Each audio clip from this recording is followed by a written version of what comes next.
Hello,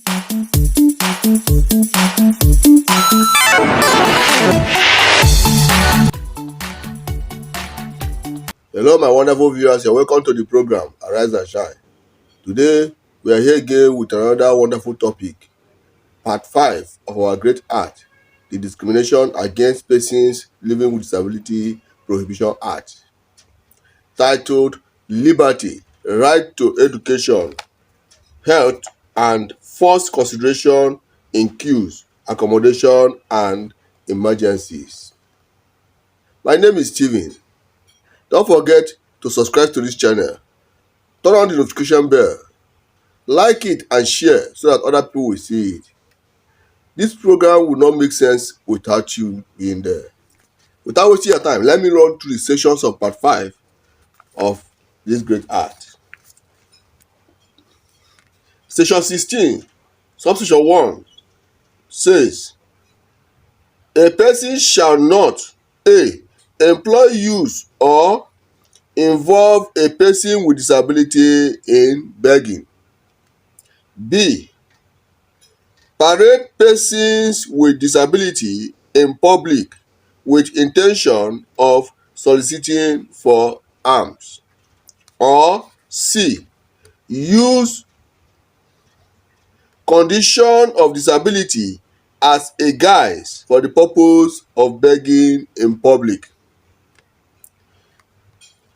Subsection 2 says, a person who contravenes subsection 1 commits an offence and is liable on conviction to a fine of 100,000 naira or a term of 6 months imprisonment or both. That is to say that the act totally prohibits begging. Either you as a person with disability parading yourself begging with the guise of disability, or somebody who is not disabled using a disabled to beg for alms is outlawed.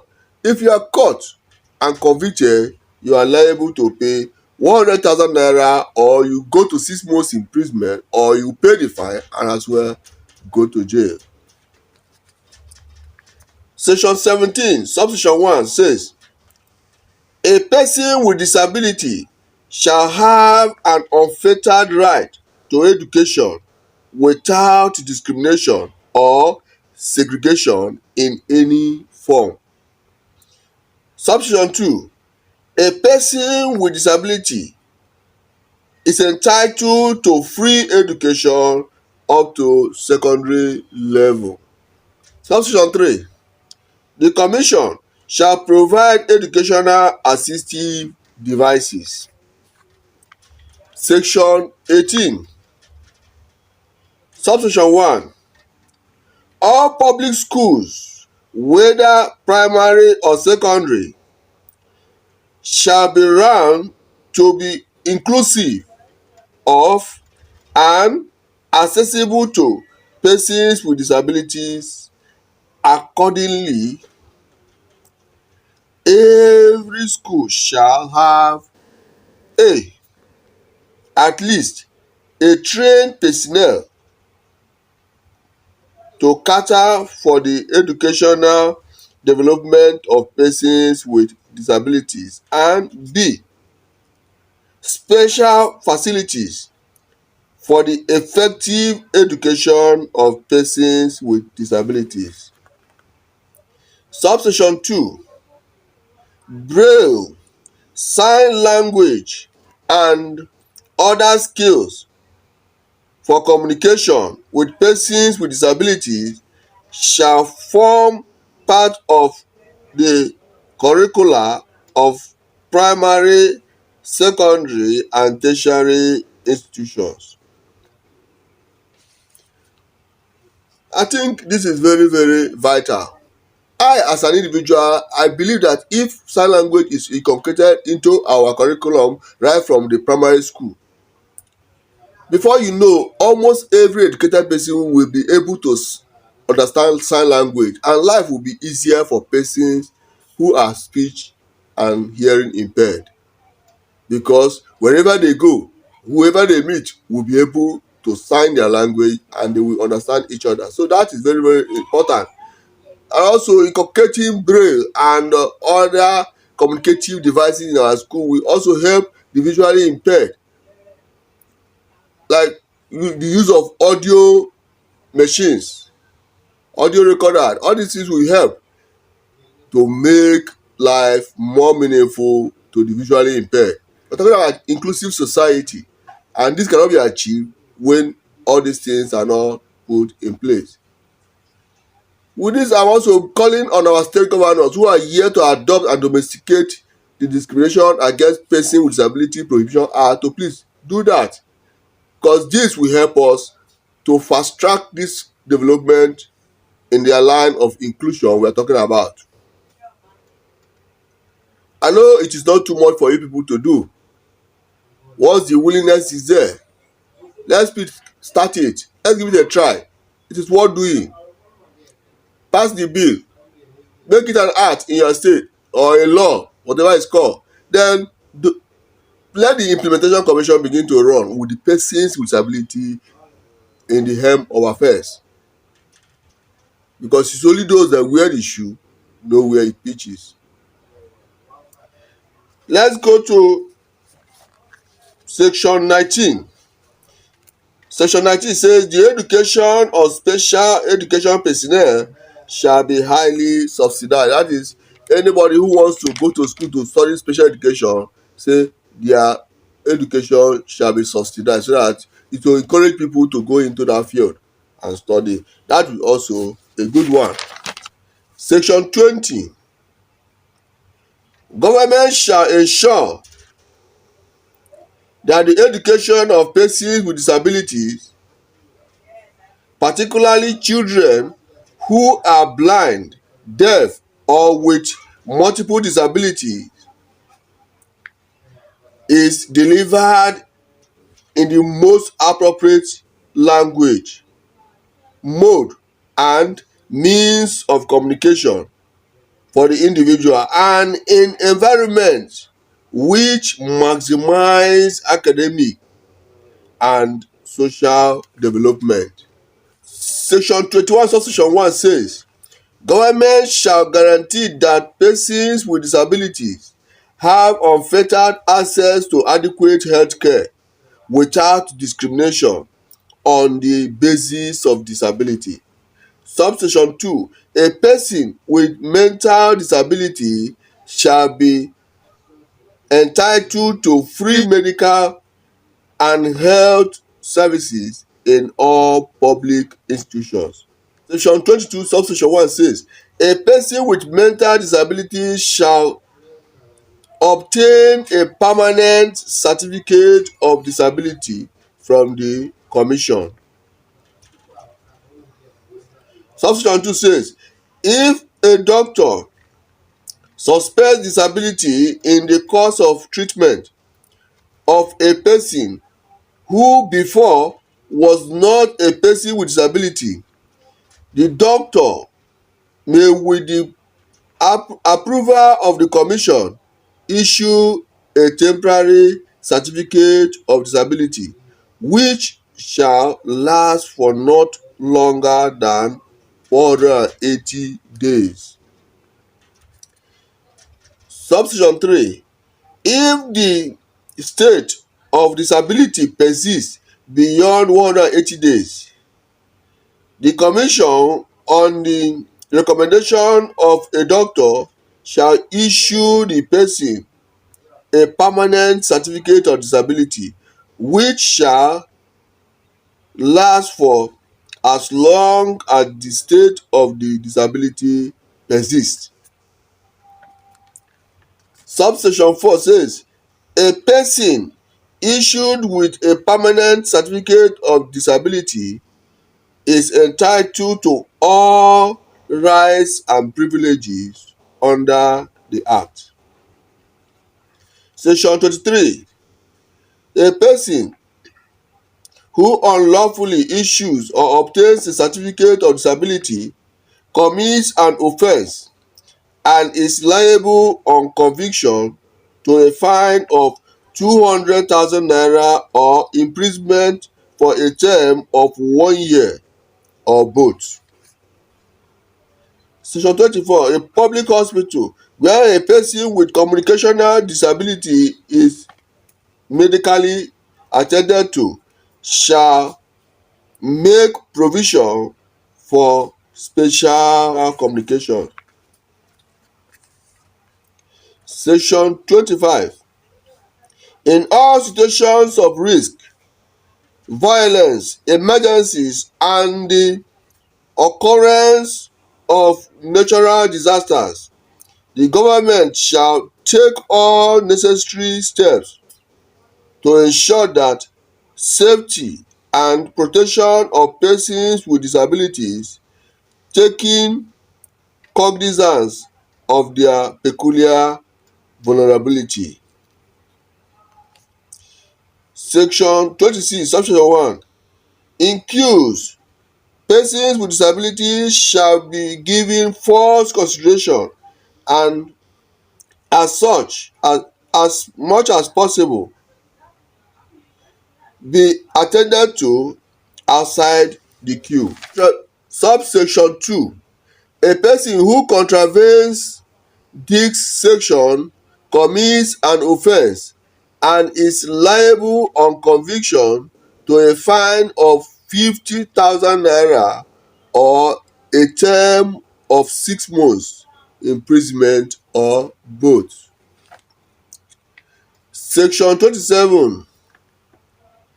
If accommodation is being provided by schools for their students, employers for their employees, service providers for their customers, organizations for their members, government for the people, and in any other circumstances whatsoever, persons with disabilities shall be given first consideration. These are all wonderful provisions. The problem is now putting them into practice. The federal government has tried their best to put all these things in place and make them to start running as an art in our country. That the problem now implementing it, which I believe our national commission has a part to play, sensitizing the public and also sensitizing the government agencies that are involved in putting all these things in place to start doing so. All our health centers should be called upon to make sure that they put in place all that is needed to make healthcare services available and accessible to persons with disabilities. The school should also be called to alert to see this is what you are required to do, this is what you are supposed to provide in this school, so that person with disability can easily access the school, read comfortably. Nobody studies under an uncomfortable condition and excels in his exams. So the school must be conducive, learning materials must be adequate, the environment must be okay. As we are practicing inclusive education, let us do it properly. Ministry of Education has that duty to build sign language and the use of braille into our curriculum, because once education does that, every other school has no choice than to work towards achieving it. So I'm calling on our Ministry of Education to please, as a matter of concern, work out modalities on how to include sign language and the use of braille and other communicable devices into our school curriculum, starting from the primary school, because children learn faster when you will start learning from the primary school. Even kindergarten level, you know, small signs, before you get to secondary school you be a perfect sign interpreter. Even though we that we have passed through education and out, we might find it difficult, those that are in school now, we adjust, and many people will be able to understand sign language and the use of other materials. Let's start it now. It's not too late to start. What we need is the political will to do that. Once again, I want to call on our governors to please, as a matter of concern, adopt the Discrimination Against Persons with Disability Prohibition Act in our various states. adopt it, domesticate it, and let it start running with the implementation commission run by the disabled persons themselves. Please, we are begging. I know you care about us. Please, let this law begin to, we know that some states have already created the commission. That means they have passed the law in their states. Let other states follow suit. We are all in Nigeria and we deserve better things wherever we are, no matter the state. Please, our government should please help us out with this. Create the commission with the legal framework right in place. You see, there are some barriers which people encounter in our health centers. The barrier goes through physical barriers, we go to attitudinal barriers, and also financial barriers. Physical barrier says that the structures are not well built to allow for easy access of either person on wheelchair or person on crutches. So all these things, the entrance of all our hospitals should make to be very very accessible by providing ramps and other means that will help us to access the medical facilities. If the facility is in an upstairs, then there should be a lift. The examination beds should be made to be reasonably low, not too high, so that one can easily access them without having to look for extra help.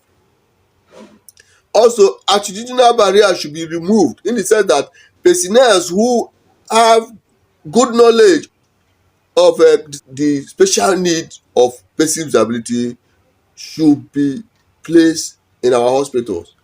If they are not there, they should be trained, because if you don't understand somebody, you might not be able to give the person what he wants. There are some disabled that have special needs, and so they need special attention. So trained personnel that understands the issue of disability and the special cases and how they are treated specially should be placed on alert. Our hospital should make a policy that will allow for longer or flexible appointment hours. They should also make policies that will institute cost reduction for treatment of persons with disabilities, no matter the disability, whether physical or anything. There should be a policy that allows for cost reduction. They should also provide outreach services. Yes, all these are necessary to be able to provide adequate health care and reach out to persons with disability irrespective of their financial condition. It is a fact that globally over 1 billion people live with disability, and this number keep increasing due to one form of condition or the other, or due to age. And these people need adequate health care. The United Nations is aware of this. That is why in their Article 25 on the Convention on the Rights of Persons with Disability provided that every person with disability is entitled to attain the highest level of health care. It is now left for our countries, our leaders, to put things in place that to ensure that these things are achieved. Everybody that lives on this earth is likely to encounter one form of disability before he leaves this earth, either permanently or temporarily. Yes, and that is to say that when you are providing these things, as you are helping those that have found themselves with one disability or the other, you are also making room that in case of tomorrow there is any form of disability, you can also enjoy those privileges, because it can come in any way. Some people are temporarily disabled, so some are permanently disabled. Yes, everybody on earth has the likelihood of being disabled, whether permanently or temporarily. So when you have a temporary disability, maybe you are limping on the leg because of one injury or what, and you want to accept access a staircase, you will see how difficult it is for people with bad leg to do that. God forbid that we pray that people will start testing what we tasted, but what they are saying is that you should help us to make life easy for us. Don't forget to subscribe to this channel, like and share it so that we get to more people. Remember to turn on your notification bell so that you don't miss out any of the edition. We have successfully today run through part 5 of the Act, the Discrimination Against Persons with Disability Prohibition Act. We are making progress, and I believe we are sending the message. And that is the essence of this program, to sensitize the public on what needs to be done to make the disabled persons comfortable. What we want to achieve is an accessible, sustainable, and resilient society for all of us. Remember, we are talking about people we care about, our loved ones, making them comfortable, making them live a worthy life here on earth. We really need you by our side to do what is right, to do the right thing at the right time. And the only right thing to do is to pass the act and make it a law in our various states with an implementation commission run by disabled persons themselves. What is worth doing is worth doing well. Thank you for stopping by this channel. Till we meet again, remember to subscribe to this channel, like and share it so that we get to more people. Turn on your notification bell so that we don't miss any of the edition. With you, we'll hit the sky. Together we'll make this happen. Remember, like I used to say, there is nothing about us without us. Till then, stay on top and remain blessed. Bye bye.